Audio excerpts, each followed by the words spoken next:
नमस्कार दोस्तों, स्वागत है आप सभी एक वीडियो में। इस वीडियो में बात करने वाले अनुच्छेद 17 को यानी कि आर्टिकल 17 को। इसके बाद हम एक केस को समझेंगे, इंदिरा साहनी केस 1992 जो हुआ था। उसे जो है आपको आर्टिकल 16 आर्टिकल 17 अच्छे से समझ में आएगा और आपको समझ में आएगा कि जो जातियों का पिछड़ापन है या जातियों को कैसे SC ST या OBC कैटेगरी में शामिल किया जाता है, वो इंदिरा साहनी केस से समझ में आएगा। आर्टिकल 17 को फटाफट से एक बार देख लेते हैं। तो आर्टिकल 17 में जो है अस्पृश्यता को समाप्त करने की व्यवस्था है और किसी भी रूप में इसका आचरण निषिद्ध कर दिया गया है। यानी कि जो समाज में अस्पृश्यता है निम्न जातियों के विरुद्ध, उसे समाप्त कर दिया गया है और उसका आचरण या यह करने की प्रथा निषिद्ध है। इसके लिए कुछ कानून आए थे। अस्पृश्यता अपराध अधिनियम 1955 आया था, जिसमें 1976 में 1976 में संशोधन किया गया और इसे नया नाम दिया गया नागरिक अधिकारों का रक्षा अधिनियम। यानी कि जो ये कानून था उसे और सख्त बनाया गया और नागरिक अधिकारों का रक्षा अधिनियम 1976 पारित किया गया। दूसरा एक और कानून इंपोर्टेंट इसके लिए जो है ST ST कुरीतियां निवारण अधिनियम 1989। SC ST कुरीतियां निवारण अधिनियम 1989, इसे एट्रोसिटीज एक्ट भी कहते हैं। तो ये दो कानून इससे संबंधित हैं जो कि समाज में अस्पृश्यता को समाप्त करते हैं और इसका आचरण जो है निषिद्ध करते हैं।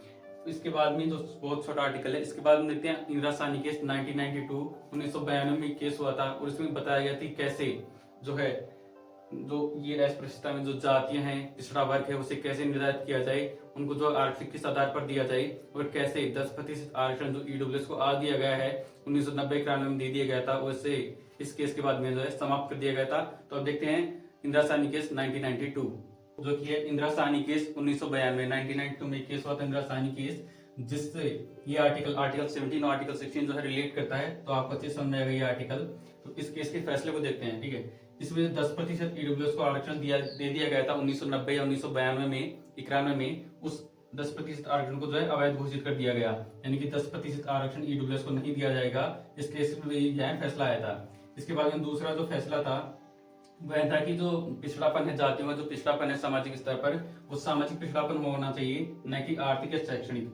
कहने का मतलब यह है कि यदि कोई जाति समाज में ऐतिहासिक रूप से पिछड़ी हुई थी तो वह आधार माना जाएगा उस जाति का किसी SC ST या OBC में उस जाति को डालने का, न कि उसका शैक्षणिक या आर्थिक आधार। अगर किसी जाति में जो है कोई व्यक्ति PhD का रखा है, फिर कोई जाति बहुत शिक्षित है या उसके पास बहुत पैसा है, तो उसे पिछड़ापन का आधार नहीं माना जाएगा या फिर उससे निर्योग्य नहीं माना जाएगा कि वह जाति इस कैटेगरी में नहीं आ सकती। ठीक है, उसका आधार माना जाएगा सामाजिक पिछड़ापन। यदि समाज में इतिहास में वह जाति निम्न स्तर पर थी या पिछड़ी जाति में थी तो उसे SC ST या OBC में जो है शामिल किया जाएगा। दूसरा है कि जाति जो है, जाति को वर्ग के रूप में परिभाषित किया जा सकता है। मतलब कि मान लीजिए SC ST में जो है कई जातियां हैं, तो उन सभी जातियों को सम्मिलित रूप से SC ST या OBC के रूप में कहा जा सकता है।